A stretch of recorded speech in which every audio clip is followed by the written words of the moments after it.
45. Como instrumento descritivo, o inventário toma por unidade. Vamos ler. Documentos previamente selecionados, pertencentes a um ou mais fundos, segundo um critério temático. A peça documental respeitada ou não a ordem de classificação. Descritores ou palavras-chave que permitam a recuperação posterior do conteúdo dos documentos. Fundos e grupos de um ou mais fundos, desde que relacionados com o mesmo tema. A série documental independente da ordem de classificação adotada. Então, nós vimos aí nas alternativas que cada opção dessa representa a característica de um instrumento de pesquisa. Lembrando que isso é atividade de arquivo permanente de descrição. A resposta correta é a letra E, porque o inventário ele é caracterizado por ser um instrumento parcial. Ele não descreve o fundo, o acervo como um todo. Ele pega partes do acervo que ele julga interessante, independente da ordem de classificação adotada, e pode fazer a descrição de forma sumária, ou seja, dizendo a composição do fundo, ou sob a forma analítica, que, além de dizer a composição do fundo, ele descreve o conteúdo dos documentos. Vamos ao comentário. Então, como eu falei, é um instrumento de descrição parcial. Ele ocupa da descrição de partes do acervo, das chamadas séries documentais, as quais compõem o fundo de arquivo. E tal descrição, como eu já exemplifiquei, ela pode ser sumária ou analítica. Questão seguinte. 49. Entende-se por domicílio legal a jurisdição a que pertence cada documento de acordo com a área territorial, a esfera de poder e o âmbito administrativo onde foi produzido e recebido. Nesse sentido, um arquivo público municipal é o destinatário, por excelência, dos documentos. Vamos analisar as opções. Da Igreja Matriz, da Santa Casa de Misericórdia, do Fórum, do Cartório de Registro Civil, da Prefeitura. Pessoal, lembrando antes de eu mostrar a resposta com o comentário. Está falando-se em jurisdição, está falando no âmbito da administração. Então, arquivo público municipal. Os arquivos públicos, sejam em que esfera eles estiverem, eles pertencem ao poder executivo daquela esfera.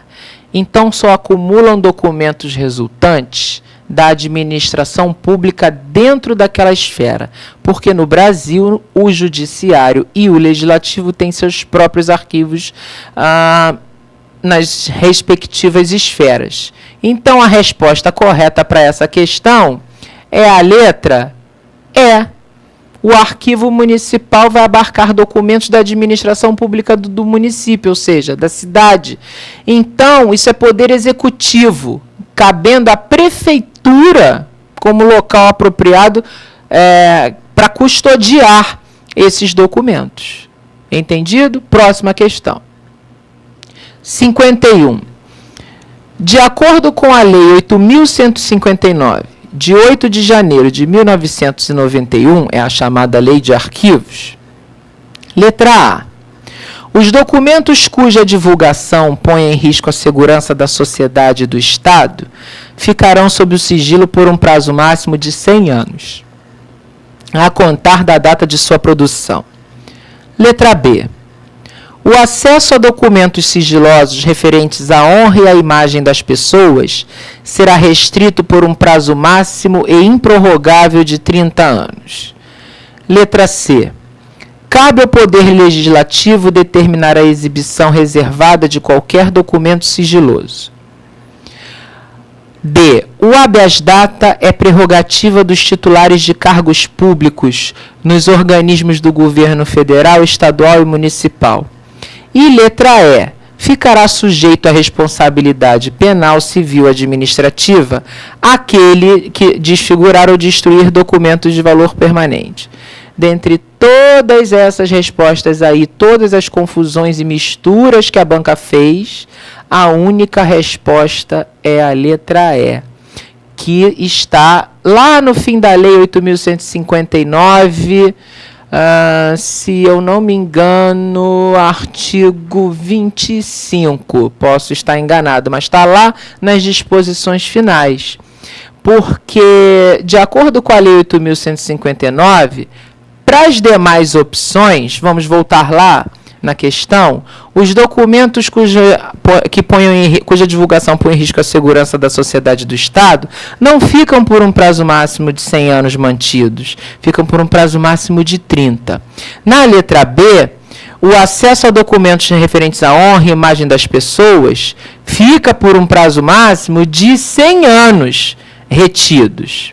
Na letra C, não cabe ao Poder Legislativo determinar a exibição reservada dos documentos, e sim ao Judiciário.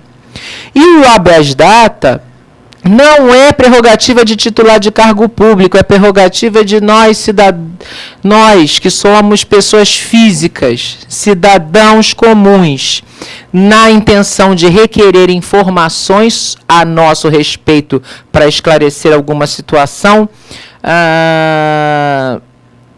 previamente ao tempo de prescrição estabelecido pela legislação. Então, o que é habeas data para eu explicar para vocês? Os documentos referentes aos nossos interesses, à nossa pessoa, eles só podem ser solicitados para esclarecimento pessoal nosso após 5 anos do seu arquivamento.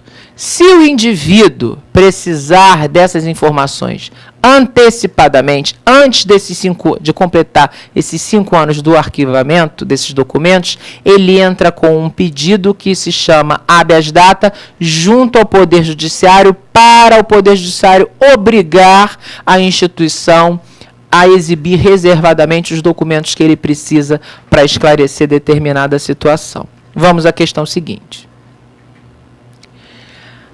53. A desclassificação ocorre quando um documento é, vamos ler, liberado das restrições de acesso. B. Colocado na pasta diversos ou miscelânea. C. Misturado a outros durante o arranjo. D. Ordenado por assunto. E E. Destinado ao descarte no processo de avaliação. De cara, desclassificação, para quem viu natureza dos documentos, que fala de sigilosidade, a resposta correta é a letra A. O documento ele é desclassificado quando o prazo da classificação da sigilosidade, veja bem, não é a classificação do assunto, é a classificação do teor daquele assunto, que seja sigilo ou não. Então, o documento sigiloso possui 4 classificações. Quando essa classificação expira, ou se ele prorrogou e ao final dessa prorrogação acabou o prazo, ele é desclassificado. O que quer dizer isso? Ele perde a classificação de sigilosidade, tornando-se ostensivo e sendo liberado à consulta pública, ou seja, à liberação de acesso para a coletividade em relação ao teor contido nesse documento. Questão seguinte. 55. Com a finalidade de preservar as informações contidas nos documentos, em caso de perda ou destruição, procede-se à microfilmagem de complemento, segurança, referência, seleção, substituição. Então, quando eu quero preservar as informações contidas nos documentos, caso haja uma perda ou destruição dos originais, eu vou fazer o que está na letra B, a microfilmagem, por motivos de segurança. Por quê? O microfilme, ele é uma cópia de segurança dos documentos que a instituição vislumbra manter, independente se vai preservar o original que pode estar lá em papel ou não. Mas se ela faz isso por segurança, é que mesmo ela podendo eliminar em algum momento aquele documento ou recolhê-lo para a guarda permanente, é importante manter aquela informação em um outro suporte, porque aquilo se torna relevante para a própria instituição. Próxima questão. 57. Pode-se afirmar que, em ambiente eletrônico, os documentos de arquivo, vamos ler. Letra A, ficam imunes a todo e qualquer processo de auditoria. Letra B, perdem necessariamente seu contexto de origem. Letra C, não podem prescindir dos metadados. Letra D, dispensam o uso de tabelas de temporalidade. E letra E, migram da arquivologia para a ciência da informação. Como eu já falei aqui também em questão anterior, a resposta para essa questão é a seguinte. Letra C. Nenhum documento eletrônico pode prescindir de metadados, que são, como está no comentário, os descritores de informações contidos na estrutura dos documentos, relativos às características físicas e tecnológicas que são atreladas ao formato e o registro desses documentos e das informações neles contidas. Próxima questão. 58. Dentre os requisitos que garantem a autenticidade de documentos eletrônicos, um dos mais importantes é: letra A, a presença de marcas d'água. Letra B, a identificação do destinatário. Letra C, o selo e o timbre dos formulários. Letra D, o uso de caracteres cifrados. E letra E, assinatura digital. A única opção possível de resposta para essa questão é a letra E, assinatura digital. Alguns concursos cobram, outros concursos não cobram. Não custa trazer para esclarecer para vocês o que é assinatura digital. Ela é importante num documento eletrônico para carregá-los de validade legal e confiabilidade do conteúdo. Tudo isso é ligado à autenticidade. No âmbito dos papéis, um documento só vale quando ele está assinado. Alguns, além da assinatura, precisam do reconhecimento de firma em um cartório para reconhecer por autenticidade aquela assinatura, para fazer valer o conteúdo, a proposta daquele documento. Não é diferente para os documentos eletrônicos. Para eles se considerarem como válidos, eles podem até ter autenticidade, serem autênticos, tudo bem. Mas para terem valor legal, eles têm que ser imbuídos, têm que ser carregados, marcados com uma assinatura digital, que configura a autoridade competente para fazer valer o ato que foi gerado naquele documento e carrega ele no uso legal, no sentido de que, no ambiente eletrônico, ele tem validade legal. Mas se ele for impresso, aquela assinatura digital vem caracterizada sob um código. Porque quando o documento eletrônico, vale lembrar, quando ele é impresso, ele vira uma cópia.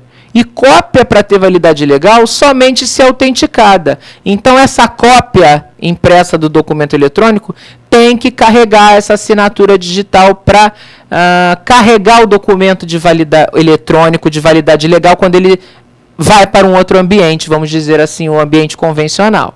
Próxima questão. 59.